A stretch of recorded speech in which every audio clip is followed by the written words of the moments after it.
Hi everyone, Comic Reviewer here, and this time reviewing on Justice League The New Frontier, Batman and Superman in a fight to the finish.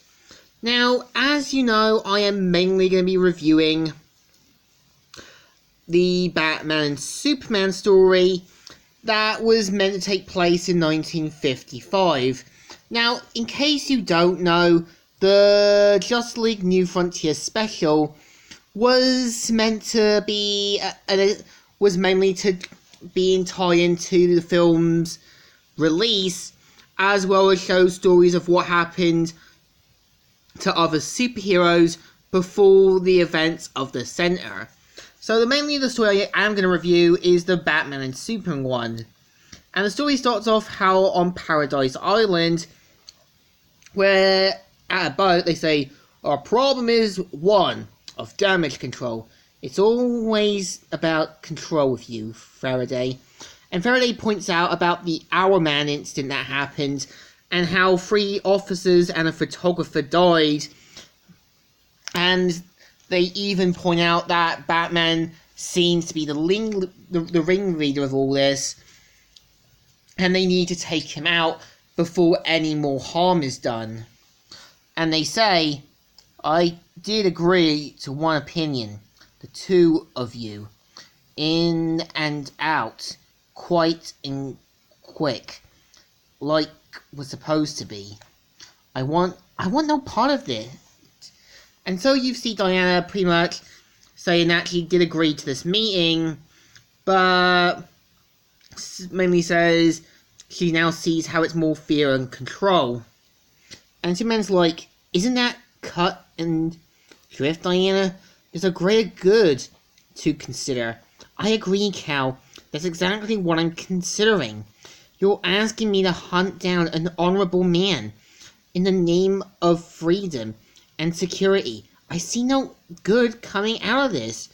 And so Diana mainly leaves, and mainly also thanks Bruce Wayne for using his boat, and Clark, and pretty much Bruce pretending to be drinking alcohol and that.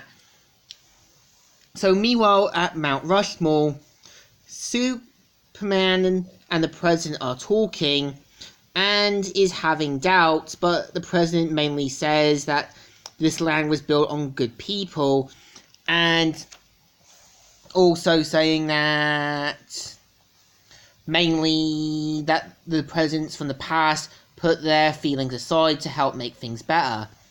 And he also says, wonderful.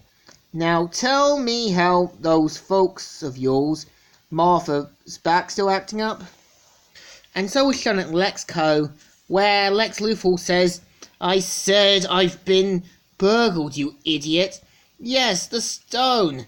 Have every security officer on our payroll brought to me.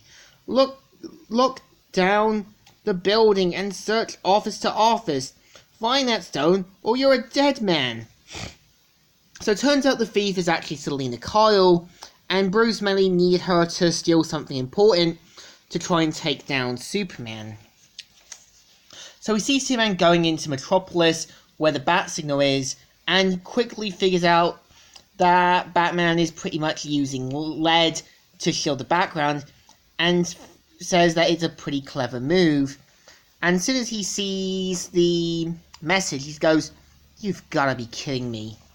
And so Bruce Wayne tries to bomb him down, and even using every tactic in his advantage, and even trying to make a big break for it. But Superman tries to take him down, and even Batman heads into the cave and says, Alfred, here sir, he's just entered the cave. He's moving slowly. If I say, sir, that was an extraordinary bit of marketing. Roger that. Let's stay focused. Radio from here on in serve the tea where I cut the rug.